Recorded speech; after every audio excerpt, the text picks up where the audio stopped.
सत्यजित चंद्रकांत जाधव साहेब उभा आहे, युवा उद्योजक म्हणून उभा आहेत. त्यांनी या भागात यापूर्वी त्यांचे वडील आमदार चंद्रकांत जाधव यांनी 5 वर्ष कोल्हापूर शहरसाठी भागासाठी चांगलं उत्कृष्ट काम केलेलं आहे. त्यांच्या कोरोनामध्ये दुःखद निधन झालं. त्या दुःखद निधनानंतर त्यांच्या मातोश्री जयश्री चंद्रकांत जाधव याही आमदार म्हणून चांगलं काम केलं आहे. सम्राटनगरसाठी त्यांनी इथे मोठी 10 लाख लिटर पाण्याची टाकी हे केलेली आहे. नागरिकांच्या समस्यासाठी ते कायम अहोरात्र झटत असतात.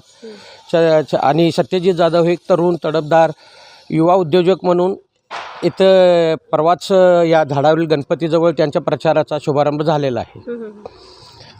आता तसं बघायला गेलं तर ते तसेच या सम्राटनगर भागासाठी चांगले तळमळीचे काम करणारे उमेदवार आहेत.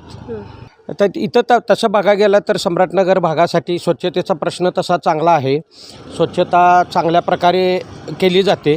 फक्त काय झालं, साईड गटर मार्जिन नसल्यामुळं धुळीचं प्रमाण थोडं जरासं जादा आहे. बाकी तशा समस्या सम्राटनगरमध्ये त्यांनी चंद्रकांत जाधव साहेबांनी आणि जयश्री जाधव मॅडमनी सोडवलेले आहेत. हे आहे गोकुळचं श्रीखंड, अगदी जिभेवर रेंगाळणार. जिभेवरच नाही तर मनावरही रेंगाळणार. गोकुळ श्रीखंड, मनावर रेंगाळणार.